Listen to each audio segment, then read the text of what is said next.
안녕하세요. 레지나입니다. 오늘 좋은 하루 되셨나요? 오늘은 예수님의 눈으로 1996년 2월 11일 날 앨런 에임스님께서 예수님께 들은 말씀을 영적으로 기록한 책을 읽어드리겠습니다. 이 책은 가톨릭 크리스찬 출판사에서 출판을 했습니다. 그리고 책은 1권으로부터 6권까지 총 6권의 책으로 이루어져 있습니다. 내용이 너무 좋고 이 내용은 예수님께서 직접 말씀하신 내용이기 때문에 저는 매일매일 하루하루 분량을 녹음해서 영상으로 올리고 있습니다. 하지만 더 많은 그 전체적인 내용을 알고 싶으신 분은 책을 구입하셔서 읽어주시면 출판사에도 도움이 되고 저도 마음이 기쁠 것 같습니다. 책 구입은 알라딘, 예스24 그런 인터넷 서점에서 판매하는 걸로 알고 있습니다. 자, 그러면 책을 읽겠습니다.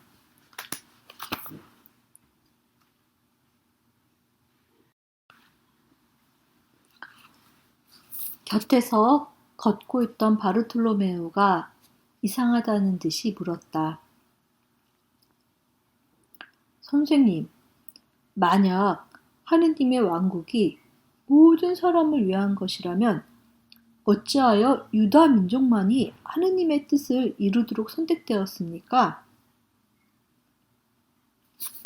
하느님께서 당신의 자식들을 바라보셨을 때 당신의 뜻과 가장 가까이 살고 있는 사람들이 이스라엘의 아들과 딸들이었다. 그들의 사랑은 진실했고 하느님께 봉사하고자 하는 의욕은 간절한 것이었다. 이 세상의 약한 자들을 구하기 위하여 아버지께서는 강한 자들을 선택하신 것이다. 왜냐하면 강한 자들이 하느님의 진리를 세상에 전할 것이기 때문이다. 바르톨로메오는 여전히 미심쩍어했다.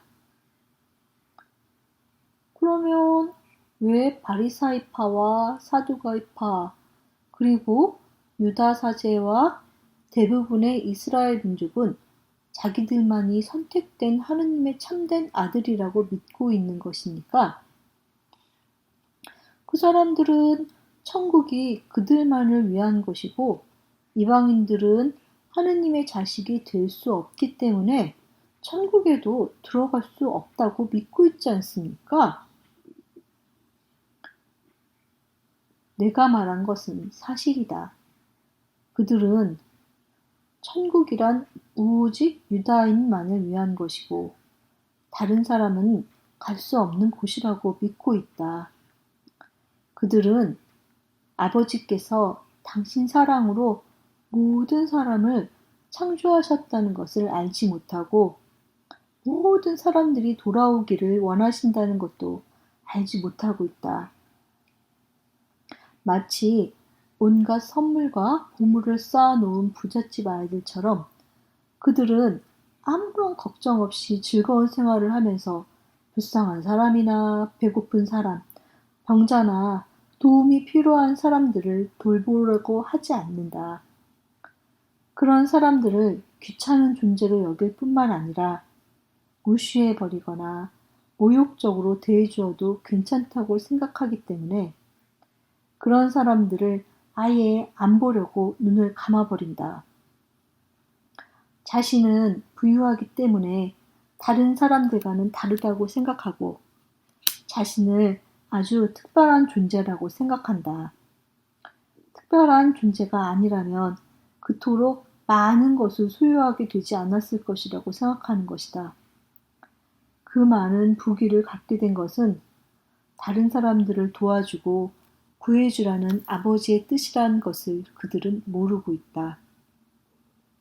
그렇게 해야만 아버지를 기쁘게 해드리는 것이고 아버지께서는 그들에게 더 많은 선물을 보내주신다는 것을 그들은 알지 못하고 있다. 사람은 남에게 줌으로써 되받게 되는 것이다. 마찬가지로 그 부잣집 아들은 다른 사람들의 빈곤을 눈앞에 보면서도 자신의 양심을 닫아버린 채 자기가 필요한 것만 생각하고 자기 편의만 추구하며 자기 욕구만 채우려는 이기적인 영혼이 된다. 어느 날 아버지께서 그 아들의 이기심과 탐욕을 보시고 낭망하시어 그에게 주었던 모든 선물을 거두신 후 가난한 자들에게 나누어 주신다. 길 잃은 거지가 된 그 아들은 어찌된 영문인지를 모르고 의아해한다. 세월이 지나자 그 아들은 자기가 얼마나 많은 것을 받았었는지를 알게 되고 가난한 자들에게 자기 자신이 얼마나 냉정했는지도 알게 된다. 많이 받은 것은 다른 사람들과 나누어야 했던 것이지 자기만을 위한 것이 아니었음도 알게 된다. 아버지의 선물과 보물을 받은 다른 사람들이 그에게 와서 도와주겠노라고 한다. 그는 약한 자들이 아버지의 사랑 속에서 얼마나 강하게 되었는지를 알게 되고 그들이 가진 것을 굳센 사랑의 힘으로 가난한 사람들과 기꺼이 나누고자 한다는 것을 알게 된다. 바르톨로메오는 이해가 된 듯한 눈길로 나를 쳐다보았다. 선생님, 선생님의 지혜는 참으로 깊으셔서 제 영혼 속으로 스며들어옵니다. 이스라엘은 그 버릇없는 아들이고 모든 사람들이 다 하느님의 자식이며 천국은 모든 사람들을 위한 것이고 이스라엘이 잠에서 깨어나 깨우칠 날이 있을 것이라는 말씀인 것 같습니다.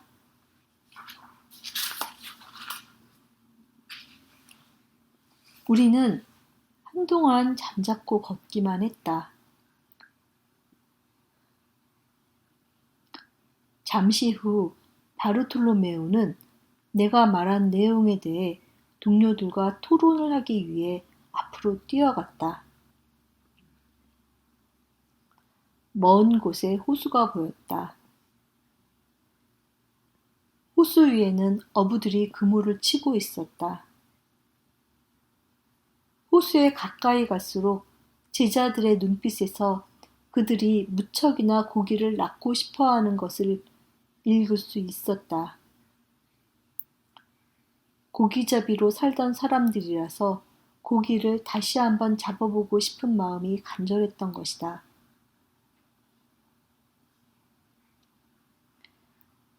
우리는 시원한 호숫물에 발을 담그고 걸었다. 베드로가 야고보와 요한과 함께 나에게 와서 청했다. 선생님, 여기는 참 아름답습니다. 이곳에 잠깐 머무르면서 고기잡이를 하면 어떨까요? 그렇게 하도록 하자. 여기는 참 아름답구나. 잠깐 여기서 쉬는 것이 좋겠다. 세 사람이 물속으로 뛰어들어가서 물장구를 치고 헤엄을 치며 자맥질을 하자 순식간에 다른 제자들도 모두 물속에 들어가서 물장구를 치고 놀았다. 얼마 후에 다들 조용해지더니 몇몇은 낚시하러 가고 남은 제자들은 불을 피워서 좀 더 편안한 자리를 만들었다. 그들이 편안히 즐기는 것을 보니 참 좋았다. 아버지의 영광을 위하여 우리는 먼 길을 걸었고 많은 일을 했으니 이제는 쉴 시간이었다. 곁에 있던 토마스가 싱싱한 생선을 먹게 되어서 너무 신난다고 떠들어댔다. 주님, 싱싱한 생선을 먹게 되어서 좋습니다. 이곳 생선은 맛이 좋거든요. 낚시하러 간 사람들이 많이 잡아왔으면 좋겠습니다. 토마스야, 충분히 잡아올 것이다. 내가 배불리 먹고 다른 사람들도 모두 먹일 수 있을 만큼 말이다. 마침 야고보가 생선을 하나를 안고 호숫가로 달려오며 좋아서 소리를 질렀다. 주님! 우리가 잡은 것을 보십시오! 토마스가 나를 돌아보며 흡족한 듯이 말했다. 오늘은 정말 잘 먹게 되었습니다! 토마스의 눈을 들여다보았는데 그 눈은 환희로 가득 차 있었고 먹을 음식에 대한 기쁨이 담겨 있었다. 토마스야, 너에게 음식을 보내주셔 생명을 유지할 수 있게 해주시는 아버지께 감사와 찬미를 드려라.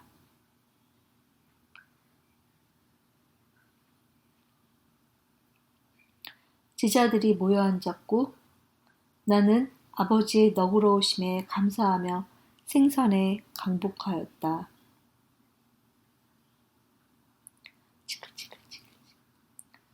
생선을 요리하는 구수한 냄새가 사방으로 퍼졌다. 잡힌 생선이 어찌나 큰지 유다 타데오는 넋이 빠져 생선만 쳐다보고 있었다. 주님, 저 생선 좀 보십시오. 저렇게 큰 생선은 처음 보았습니다. 냄새도 좋고요. 정말 맛있을 것 같습니다. 맛있는 식사를 기대하면서 유다 타데오는 신이 난 듯 눈을 동그랗게 떴다. 너희 앞에 놓인 음식을 보아라. 아버지께서는 너희들이 아버지의 일을 하기에 필요한 모든 것을 주신다. 아버지께서는 너희들에게 필요한 것 이상으로 채워주신다. 하느님을 찬미하자! 토마스가 소리쳤고 우리는 아버지를 찬미하고 아버지께 감사하였다. 식사를 하는 동안 우리는 가벼운 대화를 나누었고 사랑과 행복이 넘쳐나는 것을 느꼈다.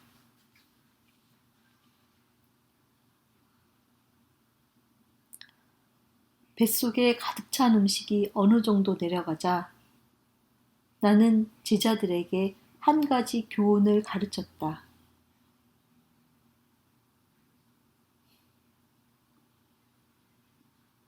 오늘 너희들은 아버지께서 보내주신 좋은 식사를 나와 함께 나누었다. 그러나 내가 말하건대 장차 아버지께서 너희에게 주실 양식은 참된 생명의 양식이다. 당신의 아들을 통하여 아버지께서는 너희들에게 영원한 양식, 영원한 생명을 주실 것이다. 아버지께서는 너희들에게 참된 생명의 빵을 주실 것이고 용서의 포도주를 주실 것이다. 나는 하늘에서 내려온 그분의 아들이며 너희 영혼을 배부르게 할 바로 그 빵이고 용서를 가져다 줄 그 포도주이다. 당신의 아들인 나를 통해서만 아버지께서는 영원한 생명의 양식을 주실 것이다. 나는 천주 성자이며 아버지께서 너희들에게 주시는 양식이고 너희 영혼을 먹여주고 너희를 평화로 가득 채워주는 양식이다. 나를 먹는 자는 영원히 굶주리지 않을 것이다.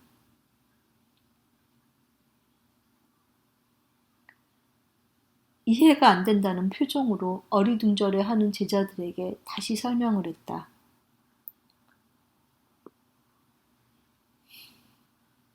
할 수 있을 때 먹고 즐기도록 하여라.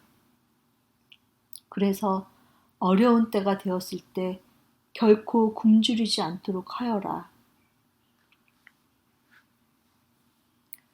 제자들은 아직 내 말을 이해하지 못했다.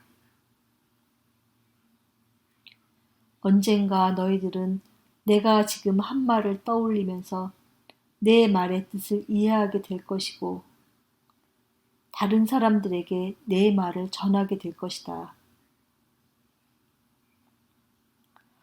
주님, 그 말씀은 이해하기 어렵습니다. 어떤 때는 도저히 주님의 말씀을 이해할 수가 없습니다. 마테오가 말했다. 내가 하는 말을 새겨들어라. 내가 분명히 말하거니와 내가 아버지께 돌아간 뒤 너희들은 하느님의 지혜를 넘치게 받아서 내가 한 모든 말들이 너희 가슴 속에서 되살아나게 될 것이다. 필립보가 말했다. 그렇게 될 것이라고 선생님께서 말씀하시면 그렇게 될 것으로 압니다. 가르침이 끝나자 제자들은 각자의 생각에 잠긴 채 자리에 누워 잠을 청했다.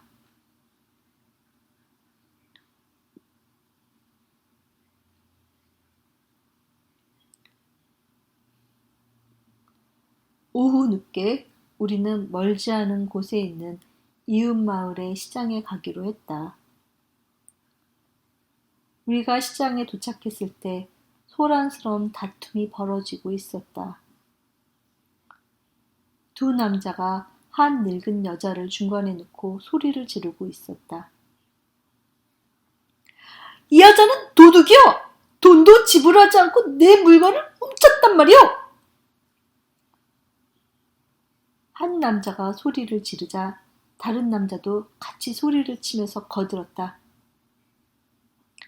이 여자가 훔치는 걸 내가 보았어! 내가 똑똑히 보았다니까! 이 늙은이는 재판받게 해야 해! 이 여자는 벌을 받아야 마땅해! 하고 첫 번째 남자가 외치자 모여있던 군중들도 이 도둑년! 도둑년! 이라고 소리를 질렀다.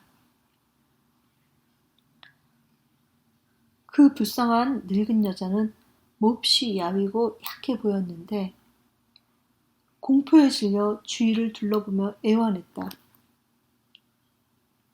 너그럽게 봐주시오. 이 늙은이를 불쌍하게 봐주십시오. 나는 다가서서 두 남자가 붙잡고 있던 그 여자의 팔을 풀어주었다. 뭐하는 짓이오? 이 여자는 도둑이란 말입니다. 내 물건을 훔쳤다고요? 한 남자가 내게 대들었다. 이 여자가 훔친 것이 그렇게 귀한 물건이요? 내 곡식을 훔쳤어요. 반 쉐클은 좋게 될 겁니다. 유다야, 이 사람에게 곡식값으로 한 쉐클 지불해 주어라. 유다는 충격을 받은 표정이었지만 주머니에 손을 넣어 쉐클 하나를 꺼내서 그 남자에게 주었다. 돈을 받고서도 그 남자는 분이 풀리지 않았는지 여자에게 손가락질을 하며 소리를 질렀다. 그렇지만 저 여자는 도둑질을 했단 말이에요. 죄를 범했다고요. 아주머니, 왜 곡식을 훔쳤어요? 내가 조용하게 물었다. 먹을 것이 없어서 훔쳤습니다, 선생님. 작년에 제 아들이 죽어서 저를 부양해 줄 사람이 아무도 없어요. 선생님 앞에 있는 여기 형제들한테 도와달라고 애걸했지만 모두 거절했어요. 세리가 제 집을 차압해 가버렸고 이웃 사람들은 제 가축을 빼앗아 버렸어요. 아무것도 제게는 남은 것이 없습니다. 더구나 저는 기도하고 사랑받기는 하느님께 바칠 게 없기 때문에 사제들은 제가 성전에 발도 못 들여놓게 해요.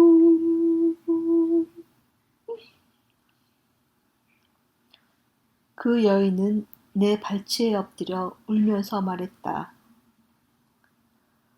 선생님, 제 아들이 죽고 난 후로 저를 친절하게 대해주시는 분은 선생님이 처음입니다.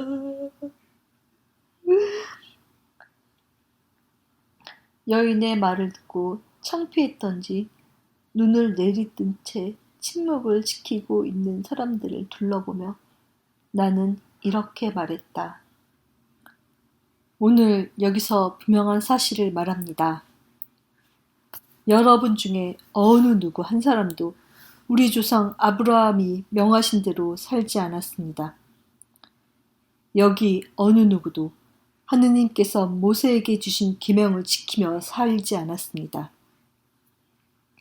자신들이 남한테서 받고 싶은 자비와 친절과 용서를 남에게 베풀어 줄 줄 아는 사람은 한 사람도 이곳에 없었습니다. 사제와 원로들이 그들의 자매이며 하느님의 딸인 이 여인을 그렇게 취급한 것은 수치스러운 일입니다. 사제와 원로들은 자신만을 생각하면서 자기 재산과 명예만 생각하고 있습니다. 도움을 받아야 할 사람들은 그들을 도와주어야 할 사람들로부터 오히려 천대를 받고 있습니다. 그러니 언젠가는 하느님께서 머무르실 참된 새 교회가 일어날 수밖에 없습니다. 여러분은 모두 부끄러운 줄을 아십시오. 그렇게 말한 후 침묵을 지키며 서 있는 사람들을 남겨두고 그 자리를 떠났다. 제자들에게는 그 노인을 유다에 있는 엘리사벳에게 데리고 가도록 했다. 엘리사벳은 친어머니처럼 그 여인을 보살펴 줄 사람이었다.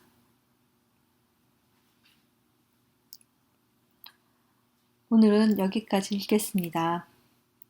여러분 어떠셨어요? 좋은 시간이 되셨나요?